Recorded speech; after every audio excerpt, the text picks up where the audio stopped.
galerinha da EJA 4!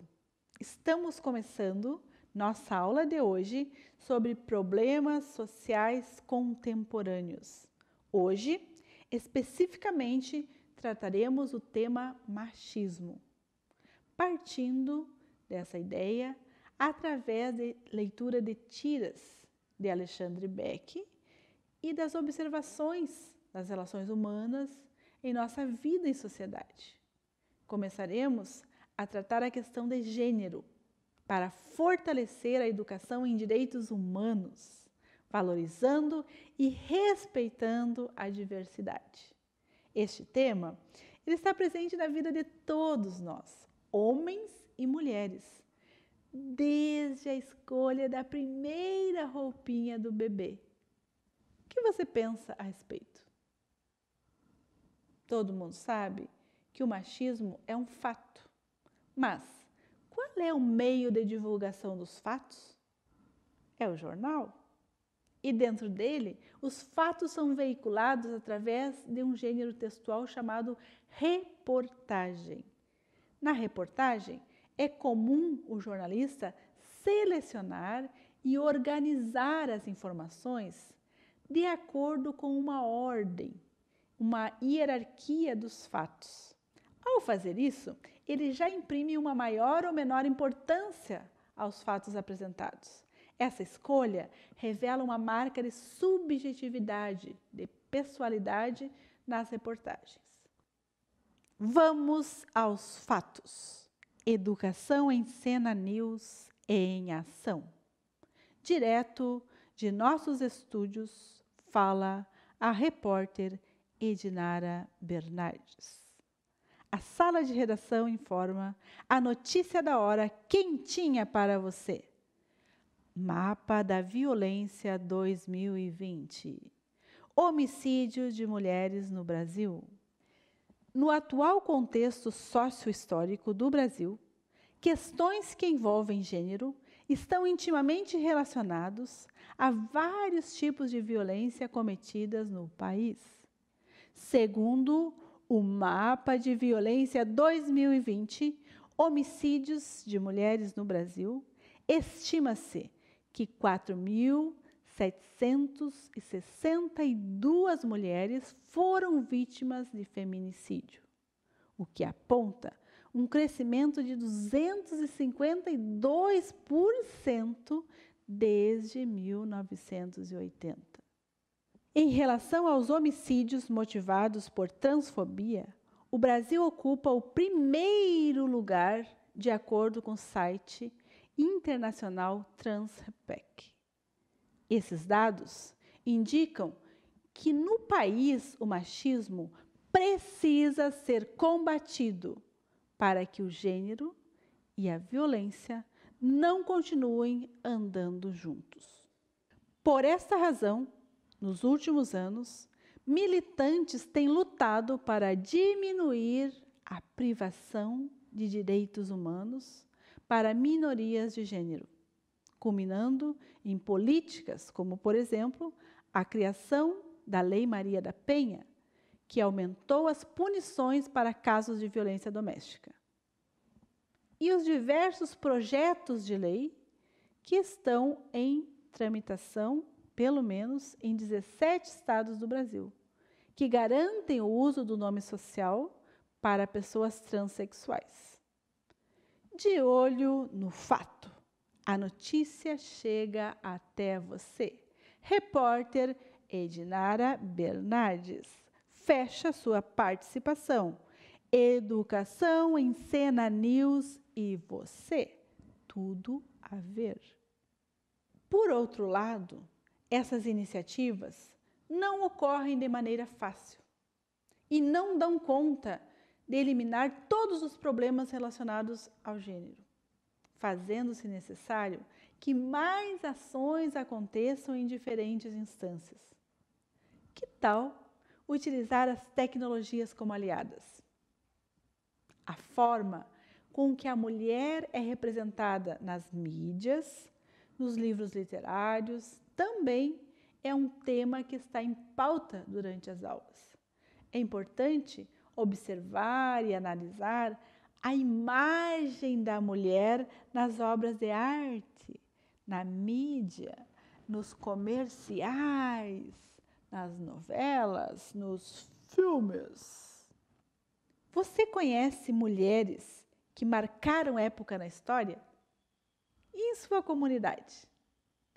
Pesquise e publique no Face da sua escola uma exposição de fotos sobre as mulheres da comunidade escolar e conte um pouco sobre suas histórias.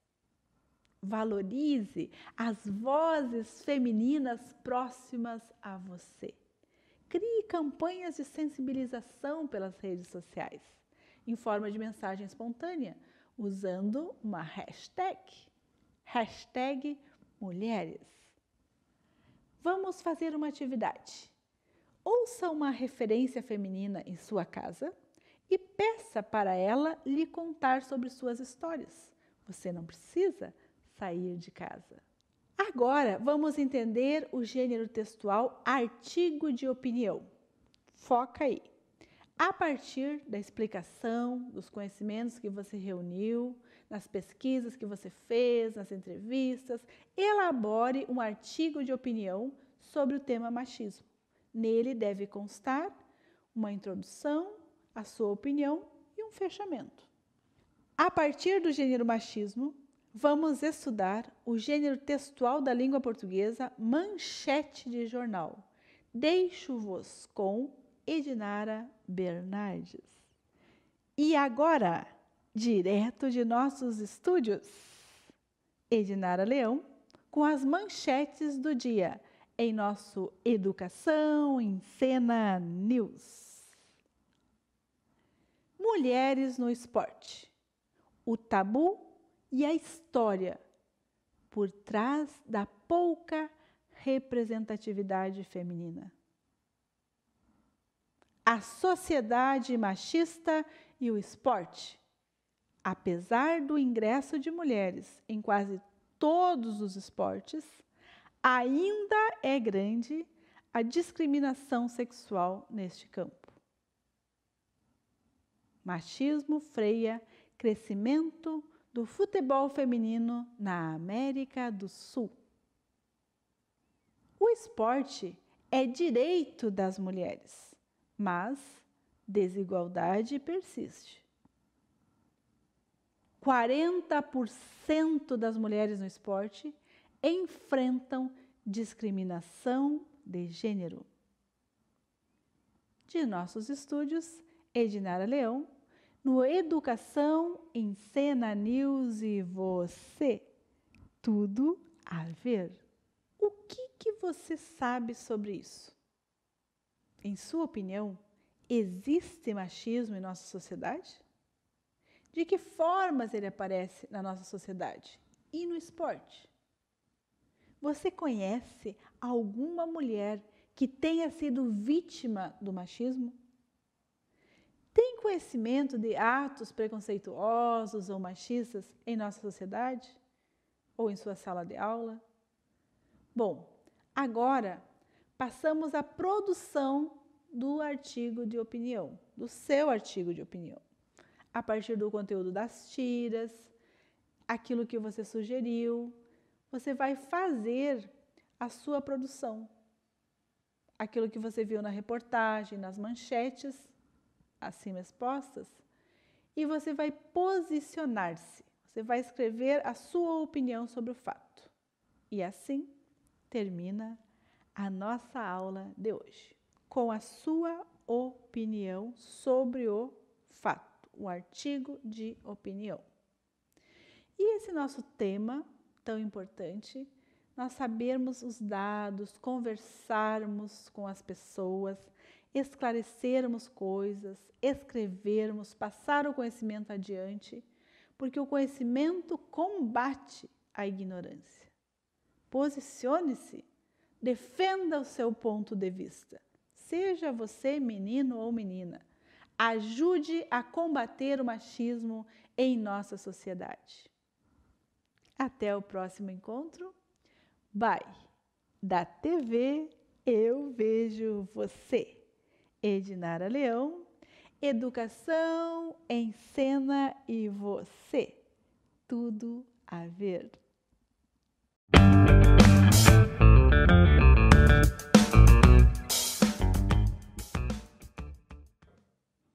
Oi, pessoal! Tudo bem com vocês? Eu sou a professora Evelyn, de Matemática. E hoje, na sequência da aula de português, iremos trabalhar sobre o tema machismo. Você deve lembrar que na aula da professora Edinara foi estudado o gênero textual manchete de jornal. E, especificamente, em uma das manchetes mencionadas como exemplo, aparece um dado estatístico em forma de porcentagem. 40% das mulheres no esporte enfrentam discriminação de gênero. Então, agora, convido vocês a conhecer junto comigo o mundo das porcentagens. Vamos lá? Primeira pergunta. Mas afinal, o que é porcentagem? Podemos expressar a porcentagem como sendo uma razão.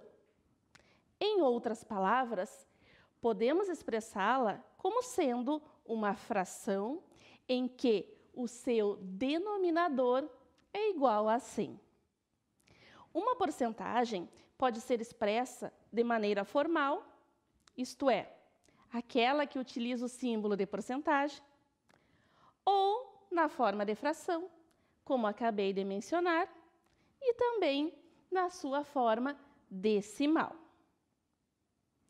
Em nosso dia a dia, nos deparamos com os números percentuais nas mais diversas situações, como quando vamos a alguma loja comprar determinado produto de forma parcelada.